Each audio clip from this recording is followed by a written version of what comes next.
अस्सलाम वालेकुम। जी बेटा, कुछ तो मैंने आपको वॉइस मैसेज में बातें बता दी हैं, तो अब हम वीडियो में अपना लेक्चर स्टार्ट करते हैं। ये आपके सामने पॉइंट्स लिखे हुए हैं। 25 तारीख का आपके पास लेक्चर होगा, 8वां लेक्चर है। टॉपिक हमारा एक ही चल रहा है, कौमी आमदनी, जिसके 3 चैप्टर्स थे, पहला, छठा और 7वां। तो चैप्टर 7 पे हम पहुंचे हुए हैं। चैप्टर 7 किस चीज़ के बारे में है? जनरली वो था फ़ीकस आमदनी के बारे में, कि फ़ीकस आमदनी हमारी कम है, उसमें कमी की क्या वजूहात हैं, और ये कि उनको हल कैसे करना है। तो अभी हमने सारा जो पढ़ा वो क्या था कि कौमी आमदनी पाकिस्तान की बहुत कम है।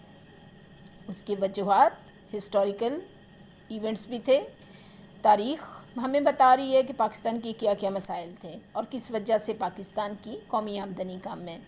उसमें जो आपने एज अ टॉपिक देखा वो था कि पाकिस्तान की कौमी आमदनी की पैमाइश दुरुस्त नहीं होती, उसकी राह में बहुत सारी मुश्किलात थी। फिर जब कौमी आमदनी देखी जाती है तो कौमी आमदनी मजमुआ थी लोगों की आमदनियों का। इसका मतलब है इसका ताल्लुक आबादी से ही बनेगा।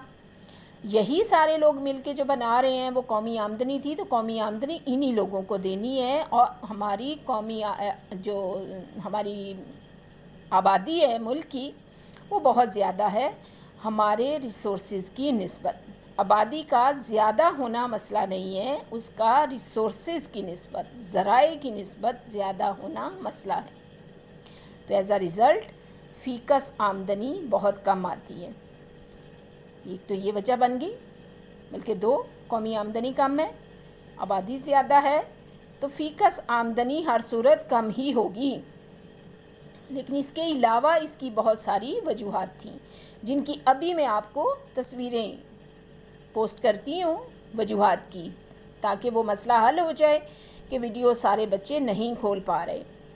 ठीक है, तो इन वजूहात को दूर करने के लिए हुकूमत क्या इक़दाम करती है, ये भी मैं आपको तस्वीरें भेज रही हूँ। जनरल मैं आपको बता रही हूँ कि हुकूमत क्या इक़दाम करती है, और ये नहीं है कि हुकूमत मौजूदा क्या इक़दाम करती है, बल्कि जब से पाकिस्तान बना हुआ है तब से लेके, अगर आपको याद आ जाए तो मैंने बताया था कि ये तो 51 लिखा हुआ ना, 49 से ही हमारी प्लानिंग शुरू हो गई थी। जब जब हुकूमतें आईं, जब जब मंसूबे बने, हुकूमतों ने फ़ीकस आमदनी को बढ़ाने के लिए, लोगों की तर्ज़ ज़िंदगी को बेहतर करने के लिए बहुत सारे इक़दाम किए, जिसमें सबसे पहला आ गया तरक्याती मनसूबा बंदी।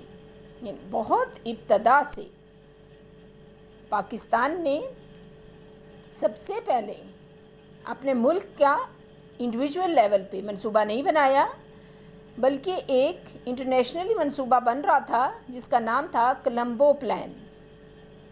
श्रीलंका में बना, स्टार्ट हुआ, या श्रीलंका इसमें शामिल था। 51 में 7 मुल्क इसका हिस्सा थे।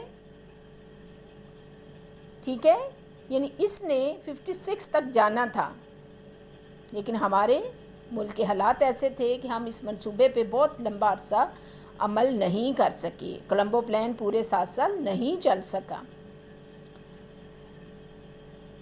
दरमियान में ही जब हालात देखे कि अच्छे नहीं हो रहे, तो 55 में अगला मंसूबे की शुरू हो गया, काम शुरू हो गया कि मुल्क में अपने लिए, अपने मुल्क की बुनियाद पर मंसूबाबंदी की जाए।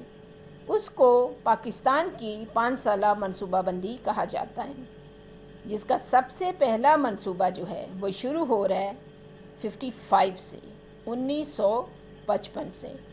5 साल बनाएंगे तो 56 से स्टार्ट हो जाएगा और 60 तक चलेगा। ये नेक्स्ट चैप्टर्स में सारे प्लान्स आप तफसील से इनको बाय नेम पढ़ लोगे। तो इन तमाम मंसूबों का मकसद क्या था कि किसी न किसी तरह मुल्क की कौमी आमदनी बढ़ाई जाए, ताकि मुल्क के अवाम की खुशहाली की तरफ कोई कदम उठाया जा सके। इसी मंसूबाबंदी के अंडर ये सारे पॉइंट्स आने हैं, अलग से कोई चीज़ नहीं है। ये मंसूबाबंदी शुरू हुई तो ये काम शुरू हुए, ज़राई तरक्की पे ज़ोर दिया गया, सनतों पे ज़ोर दिया गया, تشکیل سرمایہ اور آبادی کی منصوبہ بندی. ٹھیک ہے، میں یہی اینڈ کر رہی ہوں اور آپ کو ساتھ میں اس کی ساری تصویریں بھی سینڈ کر رہی ہوں، جس کے مطابق آپ نے کام کر کے مجھے بتانا ہے.